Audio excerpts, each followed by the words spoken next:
Welcome back to Players Podcast. It's your favorite co-host again, Chris. We got Keno, we got Kale, and we got a boy of us right here, David the Plug. What's up with you, David? How you feeling? Feeling fantastic, baby. Glad y'all had me today on the show. Glad y'all doing it live like this. You know, Players Club has always been saucy. We appreciate y'all.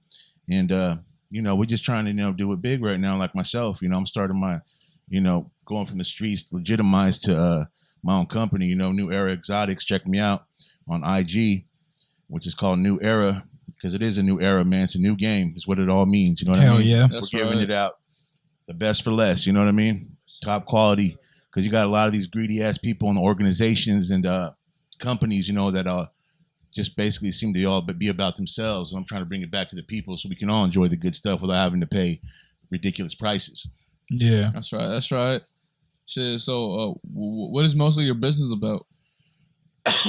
Well, my business is about basically, bottom line, bringing the best product that we can to the general public. To make sure everybody has like the best indoor hydroponically grown flowers, concentrates, diamond sauce, etc.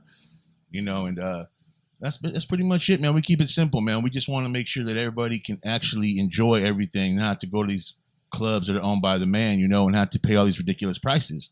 Because like I said, everybody want to be a connoisseur these days and wants to try the best things. They want to be stuck to one kind of flower and whatnot. You know what I mean? Yeah. So, all right. What made you get into this business?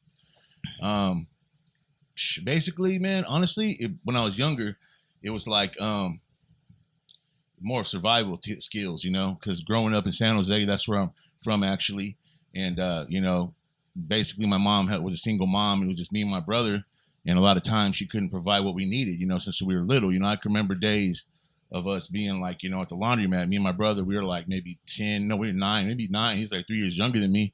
We'd be on the laundromat, just busting moves like that. Like, me and my brother, we need a bus ticket. We want to get home. And that's how I figured out kind of how to hustle, and I would do that all day and get like $400. And then, me and little kids, all of us down the street, we'd play Mortal Kombat and free candy and, it'd be like heaven and shit. You know what I mean? But in reality, that's how it all started for me. I think if you want to go I went to the beginning, you know what I mean? That work ethic, and then it kind of was like when you're a kid, it's like fun and games. It's kind of cool. Let me do this, do that. But then I started to get in like a lot of trouble in my teenage years because, I didn't really have a father, so to speak, type of in my life all the time guiding me right. I just had gangs and different negative influences. So I ended up getting a jacket on me really early in life. You know what I mean? Where I couldn't like really get jobs, couldn't get hired. So I was like, you know what? I'm just going to go back to what I know, because they don't hire convicted felons. And back then they wouldn't give you food stamps either, bro. So I'm like, there's no option. I'm going to do something. I got to do something. So, but they want you to go back. It's like a trap, like a revolving door. You know what I mean? So Bottom line, bro, it's just like started that way and evolved into like, from a survival thing to a business ethic to where you could say to where, I took it seriously because I'm like, I figured it out. I'm like, damn, I'm pretty good at this. You know what I mean? I might as well just see what happens. And it's every other road I take to a different job, so to speak, just led me back to this one because all these jobs I was getting weren't bringing me the income that I wanted or needed. But this one happened to be doing so. So I was like, let me rock with that. You know what I mean? And see what's going on.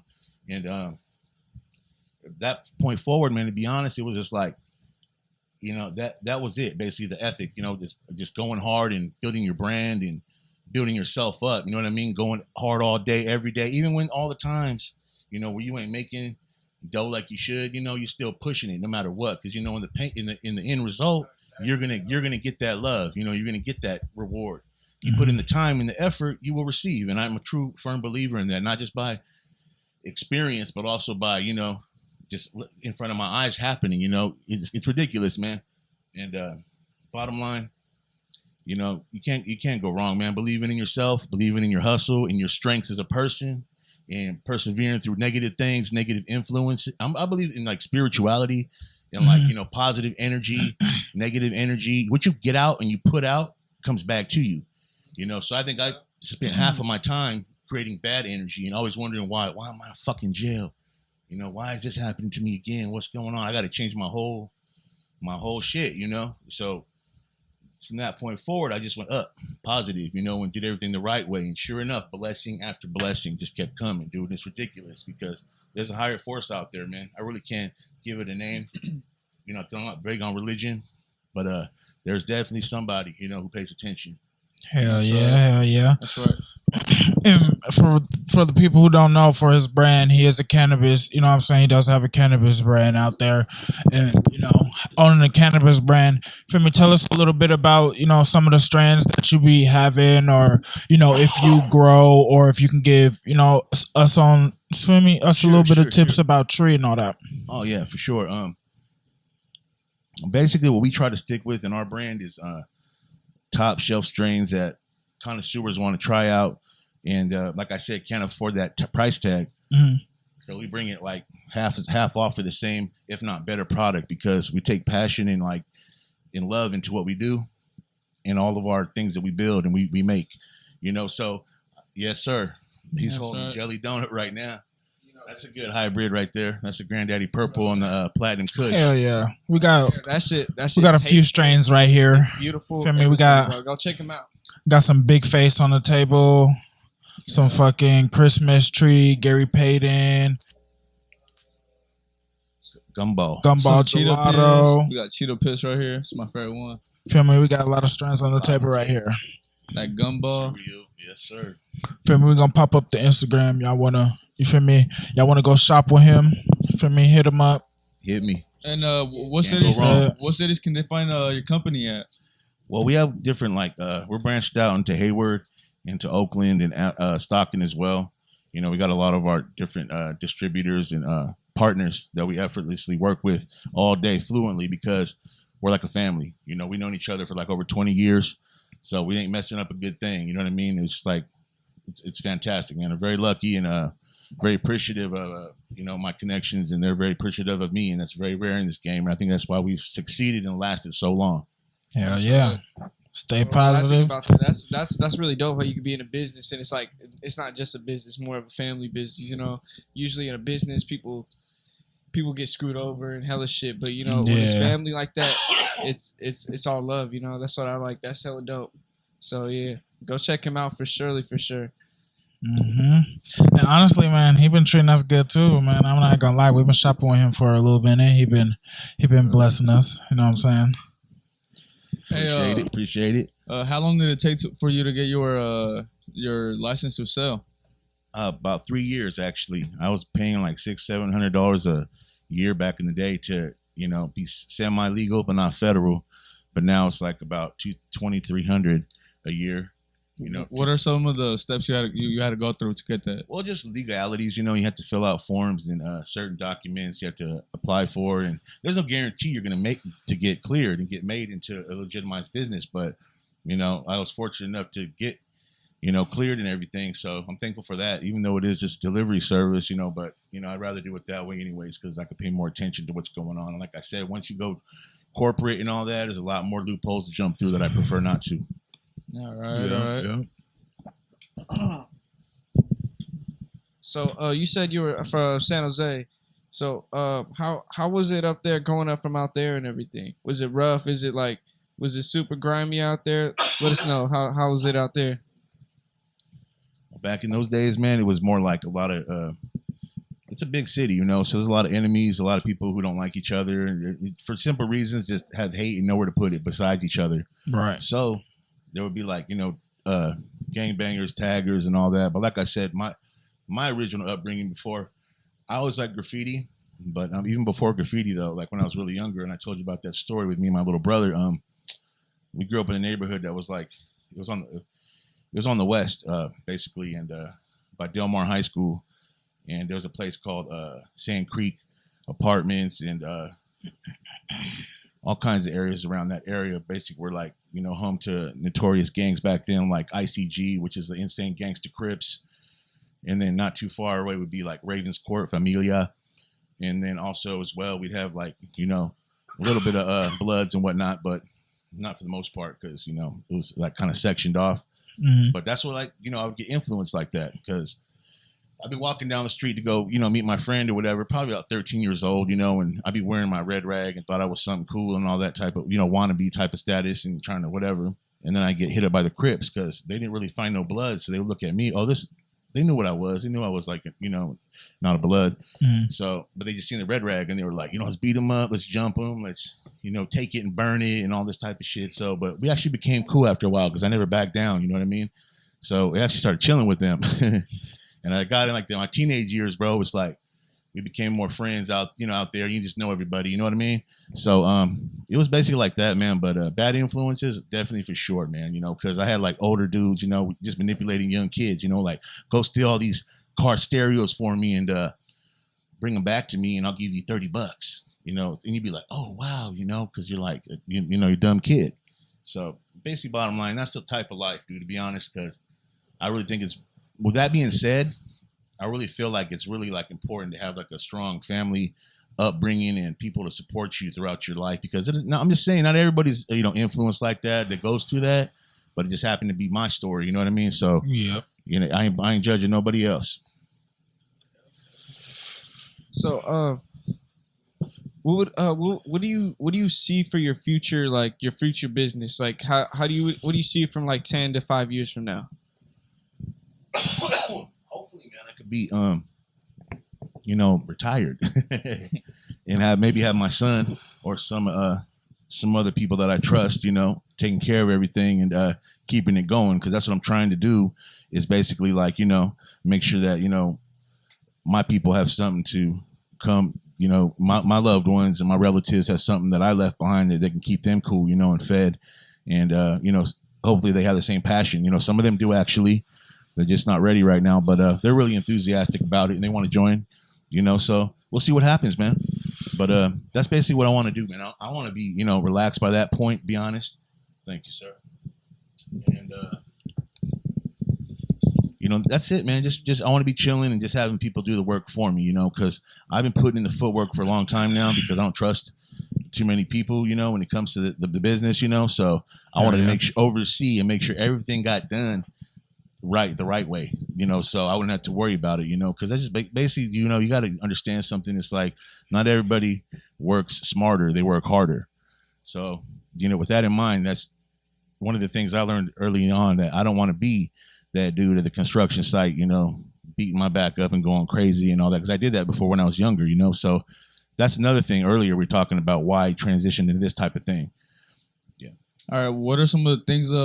Tell us some about some of the things of the ups and downs in the business.